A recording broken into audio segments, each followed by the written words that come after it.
আসসালামু আলাইকুম।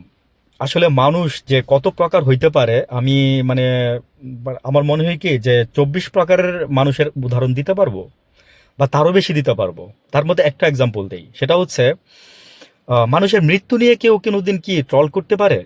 মানে আমার বোধগম্য হয় না। যারা এই যে মানুষের মৃত্যু নিয়ে, মানে ধরেন একজন মারা যায় নাই, তাকে যদি আপনি যদি পোস্ট করে দেন মানে এরকম এরকম যে মারা গেছে এইভাবে এইভাবে, মানুষ তো আতঙ্কিত হয়ে যায় বা মানুষ অনেকে মন খারাপ করে, এবং ওই বদদোয়াটা কিন্তু আপনার গায়ে গিয়ে লাগে। আপনারা আসলে কি জানেন, মানে যদি মুসলিম হয়ে থাকেন তাহলে আমি বলবো যে আপনারা মুসলমান নামের কলঙ্ক। আর যদি অন্য অন্য ধর্মের হয়ে থাকে তাহলে আমি আপনাদের সেলুট জানাই। ওটা আপনাদের হয়তোবা মানে ধর্মে আছে, এরকম কিছু হবে।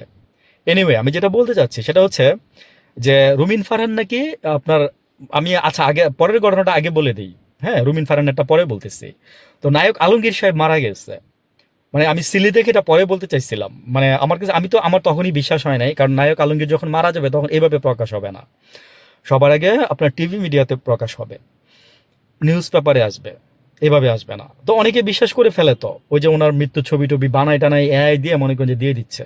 এদিকে যে যে মির্জা আব্বাস সাহেবেরা কি হয়েছে আমরা এখনো জানি না ভালো করে, যদিও মানে 90% ধারণা যে উনি মারা গেছে, বা ওনাকে মাইনাস ওই যে টু ফর্মুলার এক ফর্মুলা, মানে -2 এর উনি একজন। আমি বলছি বিএনপির মধ্যে একটা -2 ফর্মুলা তৈরি হয়েছে, যেটা অন্তর্বর্তীকালীন, আমি মজা করে বলতেছি, মানে মজা দিয়ে বলতেছি তাই বললাম কথাটা। 111-এর সময় -2, মানে মানে -2 কথাটা অনেকেই বুঝে না। মানে খালেদা হাসিনা দুইজনরে বিদায় করে দিয়ে ওই নতুন কিছু করতে চাইছিল, কিন্তু হয় নাই, কিন্তু হয় নাই আর কি।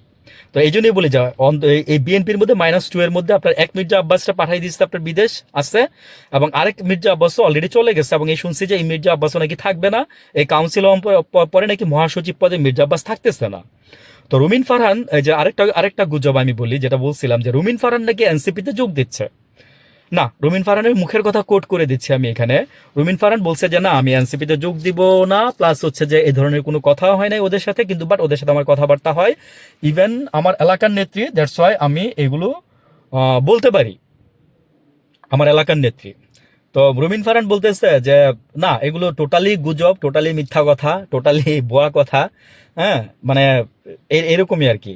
তা আমি এই জন্যই বললাম যে আসলে ভাই, আপনারা যারা এই জিনিসগুলো করেন, আপনারা একদিন মারা যাবেন না? একদিন কি আল্লাহর কাছে জবাব দিবেন না?